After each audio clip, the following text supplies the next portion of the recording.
Барлықтарыңызға сәлем. Бүгін сіздерге үй жағдайында дайындалатын, құрамында тек қана 2 ингредиент бар, өте дәмді балмұздақтың рецептімен бөлісемін.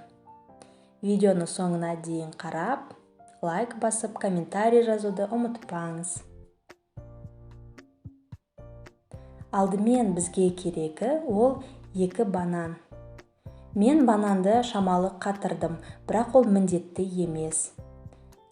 Кәдімгі свежий бананды қолдансаңыз да болады.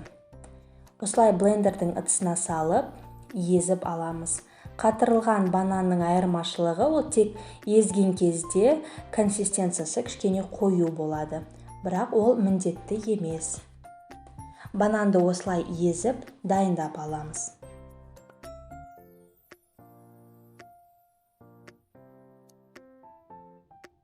Енді бізге керек екінші ингредиент ол кілегей.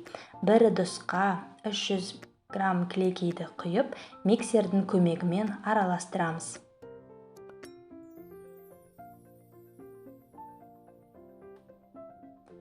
Өте көп ұзақ араластырып, қою қылу міндетті емес. Шамалы осы видеода көргендеріңіздей консистенцияға жетсе, сол жеткілікті.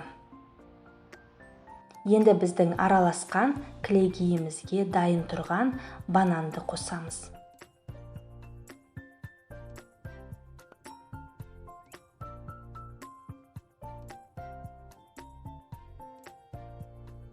Енді екеуін шамалы араластырып аламыз. Біздің балмұздаққа арналған массамыз дайын. Енді оны бір ыдысқа құйып, мұздатқышқа салып, қатырып, содан кейін қасықпен алып жесеңіз де болады.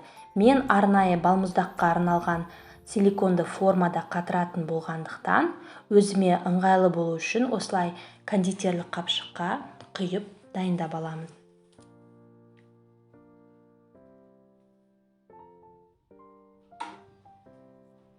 Міне осындай силиконды формаларда қатырып жасасаңыз болады, немесе осындай кекске арналған формаларға да құйып қатыруға болады. Осы рецепт бойынша менде 8 балмұздақ және 2 кекстің ыдысына жететіндей масса шықты. Балмұздақтарды аз дегенде 7-8 сағат мұздатқышта қатырамыз, немесе бір түнге қалдырсаңыз да болады. Енді арнайы балмұздақтарға арналған таяқшаларды орнатып, 8-9 сағатқа мұздатқышқа қатыруға салып қоямыз.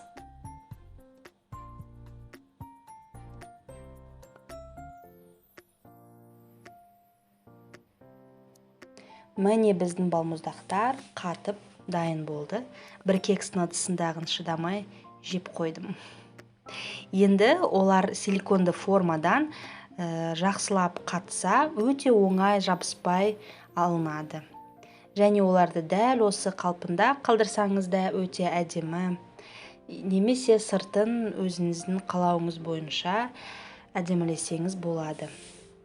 Мен Қазақстан шоколадын ерітіп, соған батырып сәндейтін боламын. Ол үшін бір ыдысқа осылай пергамент қағазын төсеп қойыңыз, соның үстіне қоятын боласыз.